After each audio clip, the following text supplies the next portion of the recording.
the war from orbit for centuries, humans looked toward the sky and believed space was a place of silence and exploration.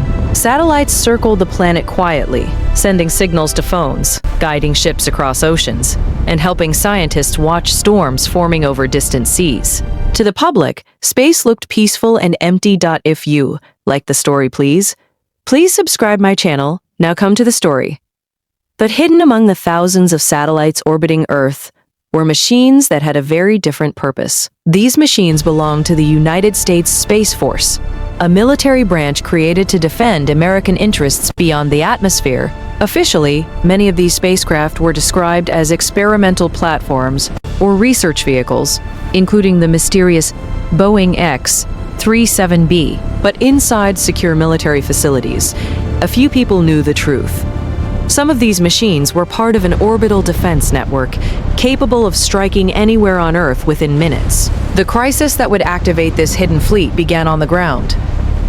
Tensions between the United States and Iran had been growing for years. Political conflicts, economic sanctions, cyber warfare, and attacks on oil infrastructure had pushed both nations closer to open war. The Strait of Hormuz, the narrow waterway through which a large portion of the world's oil supply passes, had become one of the most dangerous regions on the planet. Military ships patrolled the waters every day. Fighter jets flew constant patrols, and intelligence satellites monitored every movement. Yet despite all this surveillance, tensions continued to rise until one day the situation reached a breaking point. Reports arrived in Washington that several American bases in the Middle East had been targeted by missile launches. Intelligence analysts warned that Iran had moved additional launchers into hardened underground facilities across its territory. These bunkers were built deep under mountains and reinforced with layers of concrete designed to survive conventional bombing. Destroying them using traditional airstrikes would require large bombing campaigns and could risk a wider regional war. Inside the Pentagon, military planners began discussing an option that had been prepared in secret for years. Instead of launching hundreds of aircraft or invading with ground forces, the United States would use orbital technology. The plan was called Operation Celestial Hammer. Deep inside a secure command room, generals watched a massive digital display showing Earth and the hundreds of satellites orbiting around it. Each object moved along glowing tracks representing its orbital path. Some of those dots represented communication satellites or weather systems, but several belonged to classified military vehicles. These spacecraft were capable of maneuvering slightly within their orbits, adjusting their position so they could pass over specific targets at precise moments. The key advantage of orbital weapons was speed. When a weapon was released from space, gravity accelerated it to incredible velocity. By the time it entered the atmosphere, it could strike with enormous force. One of the most controversial systems under development was a concept often nicknamed rods from God. The idea involved tungsten rods the size of telephone poles. Tungsten is an extremely dense metal, and when a rod of that mass falls from orbit at hypersonic speed, the kinetic energy released upon impact can rival the explosive force of a large bomb. Yet unlike nuclear weapons, it produces no radiation. The weapon simply strikes with pure kinetic energy. From space, the rods appear as brief flashes of light, entering the atmosphere before smashing into their targets. As night fell across Iran, the orbital fleet quietly adjusted its position. Thrusters fired in short bursts to alter the spacecraft's trajectory by only a few degrees. But those small adjustments were enough to place them directly over their targets at the right moment. On the ground, life continued normally.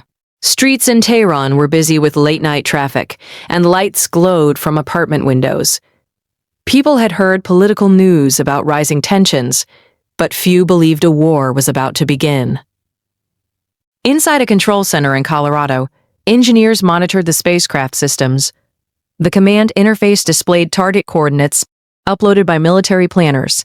Every strike had been calculated carefully to hit specific military infrastructure, missile silos, radar stations, underground bunkers, and weapons depots. The goal was not to destroy cities but to cripple Iran's ability to launch missiles in the opening hours of the conflict. A quiet countdown began in the control room as operators prepared to execute the first strike. High above Earth, one of the orbital vehicles opened a small payload bay. Mechanical systems released a tungsten rod, which immediately began falling toward the planet below. At first, the rod moved slowly, but gravity quickly accelerated it.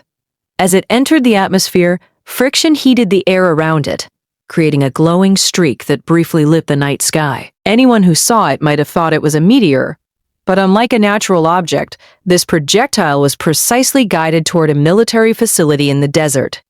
Seconds later, the rod struck its target.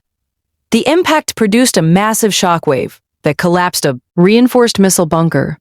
Dust and debris erupted into the air, and the ground trembled for kilometers around. Before anyone fully understood what had happened, a second strike followed, at another location, hundreds of kilometers away. One after another, the orbital fleet released additional projectiles. Within minutes, several critical Iranian missile sites had been destroyed. Inside Iranian military command centers, alarms began sounding. Radar operators searched their screens for incoming aircraft or cruise missiles, but nothing appeared. The impacts seemed to come from nowhere. Confusion spread among commanders as reports arrived describing explosions at multiple facilities across the country. Eventually, analysts reached a chilling conclusion. The attacks were coming from space. Meanwhile, another spacecraft activated a different type of weapon. From its payload bay emerged a directed energy system designed to disable electronics. The vehicle targeted a radar installation, located in the mountains.